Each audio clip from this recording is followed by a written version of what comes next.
अन्य समाचारनी बात करिए सूरतना विस्ताરમાં અસામાજિક તત્વોની કરતૂત સામે આવી છે। અજાણ્યા શખ્સે શાકભાજી અને ફ્રૂટની લારી સળગાવી દીધી। પેટ્રોલ છાંટીને આગ લગાવી હોવાનું પ્રાથમિક અનુમાન લગાવાઈ રહ્યું છે। સમગ્ર ઘટનાના સીસીટીવી ફૂટેજ પણ સામે આવ્યા છે। બેસ્તાન પોલીસે સમગ્ર મામલે વધુ તપાસ હાથ ધરી છે। તો સુરતના બેસ્તાન વિસ્તારનો આ બનાવ જ્યાં 4 રસ્તા નજીક કેટલાક લુખ્ખા તત્વો હતા જેમણે શાકભાજી અને ફ્રૂટની લારીઓ હતી જેને પેટ્રોલ છાંટીને સળગાવી દીધી। સમગ્ર ઘટનાના સીસીટીવી ફૂટેજ સામે આવ્યા છે। દ્રશ્યોમાં તમે જોઈ શકો છો કે ત્યાં કેટલાક અસામાજિક તત્વો હતા તેણે પેટ્રોલ છાંટ્યું અને ત્યારબાદ જે લારીઓ પડી હતી એક પછી એક બધી જ લારીઓમાં આગ લગાવી દીધી। જો કે અહીંયા તો સવાલ અહીંયા પણ એ થાય છે કાયદો વ્યવસ્થાને લઈને કે જાણે કોઈને ડર જ નથી તેવી રીતે ગુનાને અંજામ આપવામાં આવી રહ્યા છે। રાજ્યમાં આવી અનેક દિવસે ને દિવસે વધતી ઘટનાઓ જોવા મળી રહી છે। વધુ અપડેટ સાથે સુરતથી સંવાદદાતા મનીષ પરમાર અમારી સાથે જોડાઈ ગયા છે। મનીષ, સુરતમાં પણ કાયદો વ્યવસ્થાને લઈને સવાલ, કેટલાક અસામાજિક તત્વો હતા જેણે ફ્રૂટ અને શાકભાજીની લારીઓમાં આગ લગાવી।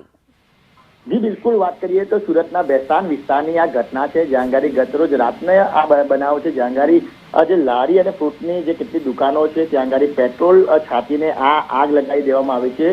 સીસીટીવીમાં સ્પષ્ટપણે દેખાઈ રહ્યું છે કે કઈ રીતના આ જે આગની ચિંગારી સૌપ્રથમ ઉઠે છે ત્યારબાદ આગ છે તે ભભૂકવી ઉઠે છે અને આજુબાજુની લારીને પણ ચપેટમાં લઈ લે છે। દુકાન આવેલી છે ત્યાં દુકાનને પણ ચપેટમાં લઈ લે છે। પ્રથમ દ્રષ્ટિએ જે રીતના આગની ઘટનાને જોતા લાગી રહ્યું છે કે સૌપ્રથમ એની પર પેટ્રોલ નાખવામાં આવ્યું હતું અને ત્યારબાદ કોઈ દિવાસળી કે જે અન્ય જે જ્વેલરશીલ પદાર્થ છે તે નાખ્યું હોય તેથી જ આ પ્રકારની ઘટના સામે આવી છે। અને આ ઘટનાની અંદર જે લારીઓ છે અને જે દુકાનો છે તેને મોટી માત્રામાં નુકસાન જોવા મળી રહ્યું છે કારણ કે જે ગરીબ લોકો છે પોતાનું પેટ્યું ધરવા માટે આ લારી અને ફ્રૂટની જે દુકાન ચલાવતા હોય છે, પરંતુ કેટલાક ચિક્કરખોરો છે જે કાયદાનો પોલીસનો કોઈ પણ પ્રકારનો ડર નહીં હોય અને આ રીતના જે કહેવાય કે કાયદો હાથમાં લેતા હોય છે ત્યારે સીસીટીવીના આધારે અત્યારે બેસ્તાન પોલીસે ગુનો દાખલ કરીને તપાસ હાથ ધરી છે। મહત્વની વાત એ છે કે બેસ્તાન વિસ્તાર છે તે ભરચક વિસ્તાર છે અને અહીંથી લોકો પસાર થતા હોય છે ત્યારે આ જે કહેવાય કે કેટલાક ટિક્કરખોરો છે તે આ રીતની ઘટનાને અંજામ આપતા હોય છે ત્યારે ફરીથી આ રીતના જે કહેવાય કે લોકોની લારી અને